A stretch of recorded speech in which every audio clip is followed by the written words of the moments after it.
ما زاغ البصر وما طغى، نبی کی آنکھ اس وقت نہ کج ہوئی نہ حد سے بڑھی۔ إنه لقرآن كريم في كتاب مكنون لا يمسه إلا المطهرون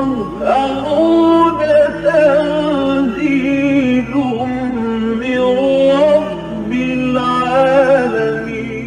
البتہ یہ کہ حضرت جبرائیل کو ان کی اصل ملک کی شکل میں حضور نے اپنی ان آنکھوں سے 2 مرتبہ دیکھا ہے۔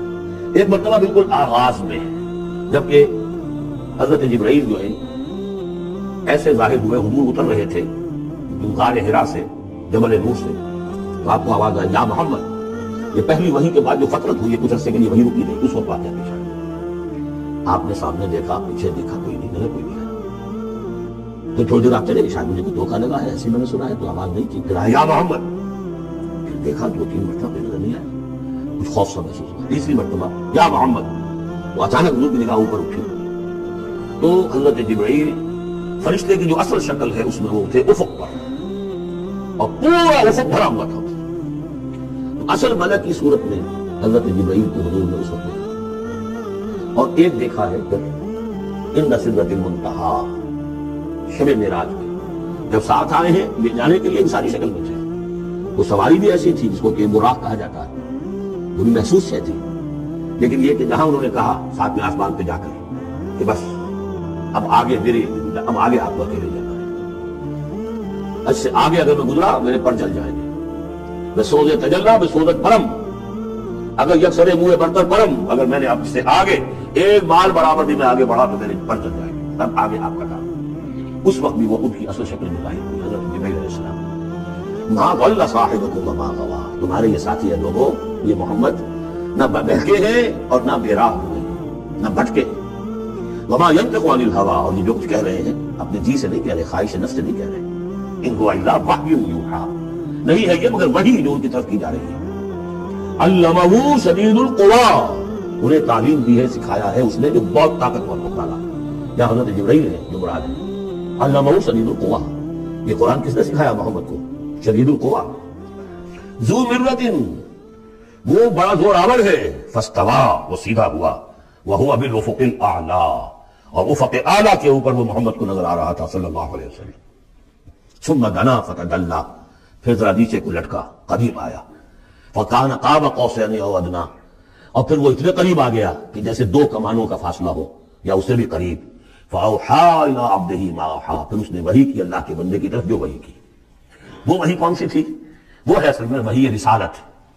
وحی نبوت جو تھی وہ تو شروع میں آ چکی، اس کے بعد یہ فترت ہو گئی تھی، کچھ وقفہ پڑ گیا تھا۔ شروع میں وحی جس سے کہ حضور کی نبوت کا ظہور ہوا ہے وہ تو ہے اقرا بسم ربک الذی خلق، خلق الانسان من علق، اقرا وربک الاکرم الذی علم بالقلم، علم الانسان ما لم یعلم۔ لیکن اب یہ سورہ مدثر کی آیات اس وقت نازل ہوئی، یا ایھا المدثر، جب حضور گھر آ گئے اور پھر آپ نے اپنی اہلیہ سے کہا، خوف زدہ تھے جو بھی منظر دیکھا تھا، ملک کی شکل، فرشتے کی شکل، اب وہ تو حضور ہی نے دیکھا جو دیکھا، ہم تو نہیں سمجھ سکتے کہ آپ نے کیا دیکھا، لیکن یہ کہ اس کے بعد آپ آئے، آپ نے کہا مجھے کمبل اڑا دو، لحاف اڑا دو، لحاف اوڑھ کر آپ لیٹ گئے، تو پھر وہ وہی یا ایھا المدثر قم فانذر وربک فکبر، اے لحاف میں لپٹ کر لیٹنے والے کھڑے ہو جاؤ اور خبردار کرنا شروع کر دو لوگوں کو۔ اور تمہاری اس دعوت کا نقطۂ آغاز تو انذار ہے، اور اس کا ہدف دنیا میں تکبیر رب ہے، رب کو بڑا کرو، اس کی بڑائی منواؤ، اس کی بڑائی نافذ کرو، اس کا نقشہ کھینچا گیا ہے۔ علمہ شدید القوی ذو مرۃ فاستوی وہو بالافق الاعلی ثم دنا فتدلی فکان قاب قوسین او ادنی فاوحی الی عبدہ ما اوحی ما کذب الفؤاد ما رأى، جو کچھ انہوں نے دیکھا ان کے دل و دماغ نے اسے جھٹلایا نہیں، یہ نہیں کہا کہ نہیں یہ کیا ہے۔ دیکھیں ایسا ہوتا ہے کہ کوئی غیر معمولی سی بات آپ دیکھیں تو ایک شخص ہو جاتا ہے میں خواب دیکھ رہا ہوں، یہ حقیقت دیکھ رہا ہوں۔ آنچنی بیرین ببیداریش تو یارب یا بے خواب، اے اللہ جو میں دیکھ رہا ہوں یا ہم دیکھ رہے ہیں یہ بیداری میں دیکھ رہے ہیں، یہ خواب میں دیکھ رہے ہیں، تو غیر متوقع چیز۔ لیکن نبی کو کوئی شک نہیں ہوا، ما کذب الفؤاد ما رأى، یکسوئی کے ساتھ دل و دماغ اور جو بھی آپ کی آنکھ دیکھ رہی تھی ان میں کوئی کانفلکٹ نہیں تھا۔ ما کذب الفؤاد ما رأى فتمارونہ علی ما یری، تو کیا تم اس سے جھگڑتے ہو اس چیز پر جسے وہ دیکھ رہا ہے؟ اقبال نے کہا نا کہ قلندر ہرچے گوید دی نہ گوید، جو شخص اپنا دیکھی ہوئی چیز بیان کر رہا ہے تو مجھ سے جھگڑ رہے ہو، تمہارے لیے تو وہ ایک غیب کی خبر ہے، اس نے تو دیکھا ہے. افتمارونہ علی ما یری وَلَقَدْ رَآهُ نَزْلَةً أُخْرَىٰ، اس نے تو ایک مرتبہ اور بھی دیکھا. کہاں دیکھا؟ عند سدرۃ المنتہیٰ، شب معراج میں سدرۃ المنتہیٰ. کوئی بیری کا درخت ہے، وہ کیسی بیری ہے؟ ساتویں آسمان کی بیری. وہ آخری حد ہے، مخلوق کوئی اس سے آگے نہیں جا سکتی. اس سدرۃ المنتہیٰ، منتہا نہایت، حد، جہاں کی حد ہو گئی، وہاں تک حضور پہنچے ہیں، سدرۃ المنتہیٰ تک. عندہا جنت الماویٰ، اور سب سے اونچی جنت ہوگی جنت الماویٰ، وہ اس کے قریب ہی ہے، وہ بھی ساتویں آسمان پر ہے. یہ تو درجہ بدرجہ ترقی ہوتی جائے گی نا. پہلی ضیافت جو ہے، پہلی نزول جو ہے، وہ تو اسی زمین پر ہو جائے گی. پھر جو ترقی ہوگی، اپنے اپنے مدارج، اپنے اپنے مراتب، اپنے اپنے مقامات، اپنے اپنے ایمان کی گہرائی، اپنے اپنے اعمال صالحہ، اپنا اپنا انفاق مال و جان، اس کے حوالے سے درجے ہوں گے. عندہا جنت الماویٰ اذ یغشی السدرۃ ما یغشیٰ، جبکہ ڈھانپے ہوئے تھا اس بیری کو جو ڈھانپے ہوئے تھا. تمہیں کیا بتائیں کیا ڈھانپے ہوئے تھا، تم نہیں سمجھ سکتے. دیکھیں کس طریقے سے اذ یغشی السدرۃ، کوئی انوار الہیہ کا کوئی ایسا نزول ہے وہاں جو زبان سے ادا نہیں ہو سکتا. کوئی الفاظ نہیں ہے کہ جو ان کی تعبیر کر سکے. اس پر انوار الہیہ کا کوئی نزول ہے.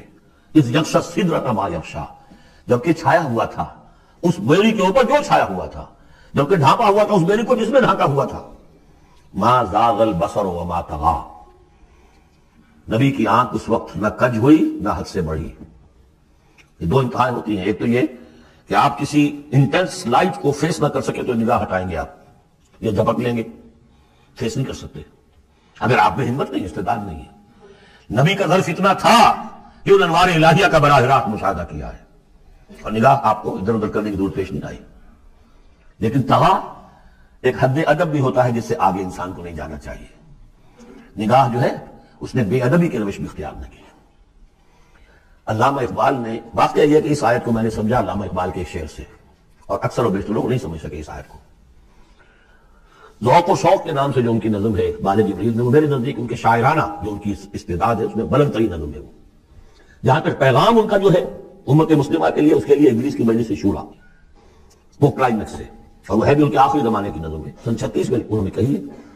اس کے بعد تو بیماری اتنے رہے ہیں، بہت کم اشعار رہے.